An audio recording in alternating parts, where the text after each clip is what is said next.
नमस्कार बंधुरा आज के आलू चपेर रेसिपि देखाबो एकदम दोकानेर मतो। आमी जेभाबे बानाबो सेभाबे बानिये देखो एकदम दोकानेर मतो खेते लागबे। एखाने आमी एक बाटी बेसन निये निয়েছি, सेटाके प्रथमे एकटू चेले नेब। चेले निले भालो हय। आलू चप तो अनेकबार बानिये थाकबे, किन्तु आमी जेभाबे बानाबो एकबार सेभाबे बानिये देखो।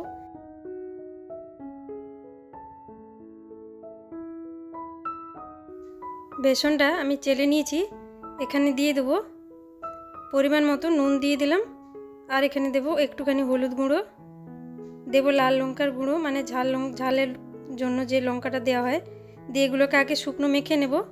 তারপরে আমি অল্প অল্প জল দিয়ে প্রথমে মোটা ব্যাটার বানিয়ে নেব। প্রথমেই বেশি জল দিয়ে দেওয়া যাবে না, অল্প অল্প করে জল দিয়ে একটা মোটা ব্যাটার বানিয়ে নিতে হবে ফেটিয়ে ফেটিয়ে।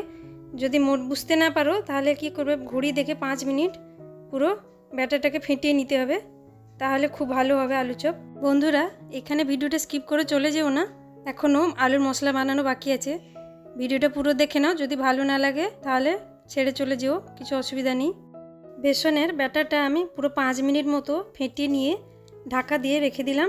এখানে আমি আলু সেদ্ধ নিয়ে নিয়েছি, দিয়ে এগুলোকে খোসা ছাড়িয়ে নিয়ে নিলাম। তারপর এগুলোকে খুব ভালো করে আমি ম্যাশ করে নেব। ম্যাশার না থাকলে এখানে হাতে বা কাঁটা চামচ দিয়ে খুব ভালো করে আলুগুলোকে চটকে নিতে হবে একদম পালিশ করে। এখানে আমি কড়াই গরম করে একটু সরষের তেল দিয়ে দিলাম। প্রথমে আমি শুকনো লঙ্কা দুটো ভেজে নেব। তোমরা তোমাদের ঝাল অনুযায়ী লঙ্কা ভেজে নেবে, দুটো বা বেশি, যেমন ঝাল পছন্দ। আলু চপে একটু ঝাল ঝালই ভালো লাগে।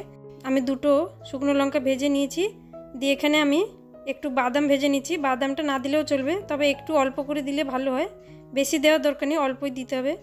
তারপরে এখানে আমার এখানে তেলটা একটু বেশি লাগছিল, আমি একটু কমিয়ে নিলাম, কারণ আলু চপের মশলাতে কমই তেল ব্যবহার করা হয়। প্রথমে দিয়ে দিলাম আমি 5 ফোড়ন। 5 ফোড়নটা একটু ফুটে যাওয়ার পরে এখানে আমি দিয়েছি আদা রসুন আর কাঁচা লঙ্কা থেতো করা, পেস্ট নয়, থেতো করে দিতে হবে। একদম লো ফ্লেমে 2-3 সেকেন্ড একটু নেড়ে নিয়ে আলু মাখাটা আমি দিয়ে দেবো, দিয়ে এগুলোকে খুব ভালো করে মিশিয়ে নিতে হবে। বন্ধুরা এভাবে 5 ফোড়ন দিয়ে আলু চপের মশলা বানিয়ে দেখবে, খুব ভালো হয়। আরও মশলা দেওয়া বাকি আছে, পরপর ভিডিওটা দেখতে থাকো। এখানে আমি ভালো করে নেড়ে নিয়েছি। একটুখানি দিয়ে দিলাম হলুদ গুঁড়ো, একদম অল্প করে দিতে হবে, হাফ চামচেরও কম, দিয়ে হলুদ গুঁড়োটা দিয়েও খুব ভালো করে আলুটাকে মিশিয়ে নিতে হবে। এখানে বাদাম আর শুকনো লঙ্কাতে অল্প পরিমাণে নুন দিয়ে আমি এগুলোকে ভালো করে চটকে নেব, কারণ আমি পরে বিট নুন ইউজ করব, তাই অল্প নুন দিতে হবে। দিয়ে তারপরে চটকে নিয়ে আলুর মশলাতে দিয়ে দেবো। আলুর চপে যদি শুকনো লঙ্কা ভেজে দেওয়া হয় তার টেস্টটা একদম দোকানের মতো আসে। দোকানে বেশিরভাগই এভাবে লঙ্কা ভেজে দেওয়া হয়, তোমরা এভাবে নিশ্চয়ই বাড়িতে বানাবে। তারপরে এগুলোকে আমি খুব ভালো করে মিশিয়ে নিয়েছি আলুর সঙ্গে।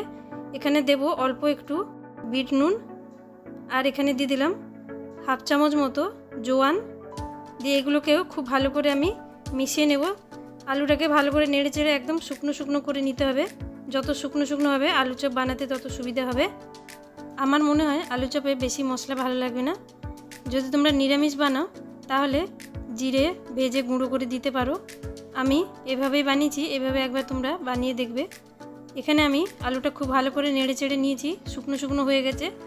তারপরে আমি থালাতে ঢেলে আমি ঠান্ডা করে নিয়েছি। আলু চপের পুর পুরোপুরি ঠান্ডা হয়ে গেছে। তারপর এখানে যেমন পছন্দ, মোটা পাতলা বড় ছোট যেমন পছন্দ গোল গোল করে বানিয়ে নিতে হবে। দিয়ে তারপর এখানে অল্প একটু বেসন নিয়ে হাতে চ্যাপটা করে নিলেই হয়ে যাবে। আমি এখানে বেসন ব্যবহার করেছি, তোমরা চাইলে ময়দা নিতে পারো। যেহেতু আলুর পুরটা খুব শুকনো শুকনো হয়েছে তাই বেশি বেসনের প্রয়োজন নেই, অল্প একটু প্রয়োজন। দিয়ে আমি এখানে হাতেই চ্যাপটা করে নিচ্ছি। যদি রেসিপিটি পছন্দ হয় তাহলে চ্যানেলকে সাবস্ক্রাইব করে দিও। এখানে আমি সবগুলো এভাবে চ্যাপটা করে নিয়েছি, কয়েকটা দেখিয়ে দিচ্ছি। এখানে আমি যে বেসন গুলে রেখেছিলাম সেখানে অল্প একটুখানি খাবার সোডা দিয়ে দেবো, সামান্য একটু দিয়ে আর একটুখানি জল দিয়ে ব্যাটারটা আর একটু গুলে নেব, কারণ আমি একটু মোটা গুলেছিলাম তাই অল্প একটু জল দিতে হবে। তারপরে চামচে করে তুলে দেখতে হবে চামচের গায়ে কোটিং লাগছে কিনা। এভাবে মনে হলে তাহলে ঠিক আছে ব্যাটার। দিয়ে তারপরে তেল বসিয়ে দিয়ে তেলটাকে একটু গরম হয়েছে কিনা চেক করার জন্য এক ফোঁটা আমি বেসন দিয়ে দিলাম। তেলটা ঠিকঠাক গরম হয়েছে। এরপরে আমি একটা একটা করে আলু চপ ভেজে নেব। প্রথমে তেলটা ভালো করে গরম করে নিতে হবে। আলু চপ দেওয়ার সময় গ্যাসের ফ্লেমটা একটু হাই রাখবে, নাহলে ফুলবে না ভালো করে। তারপরে ফ্লেমটা লো করে দিতে হবে। একটা একটা করে এভাবে দিয়ে দিতে হবে, একসঙ্গে বেশি দেওয়া যাবে না, যতটুকু জায়গা ধরবে সেইটুকু। প্রথমে আমি 4টে দিয়ে দিয়েছি। দিয়ে একদিকটা লাল হয়ে গেলে আমি উল্টে দেব। ফ্লেমটা এখানে বেশি হাই করা নেই।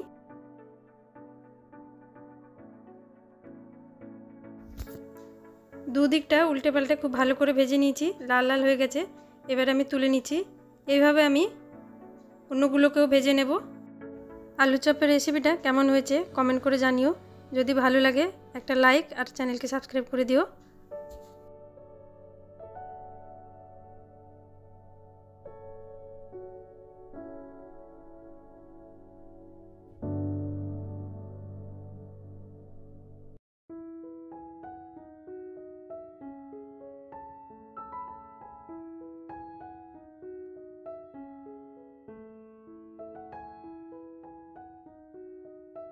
বন্ধুরা, আলু চপ ভাজা হয়ে গেলে উপর থেকে একটু বিট নুন দিতে ভুলো না, অবশ্যই দেবে। আমি এখানে দেখাতে ভুলে গেছি। যদি ভিডিও ভালো লেগেছে চ্যানেলকে সাবস্ক্রাইব করে দিও। আজকে এই পর্যন্ত। Thank you so much.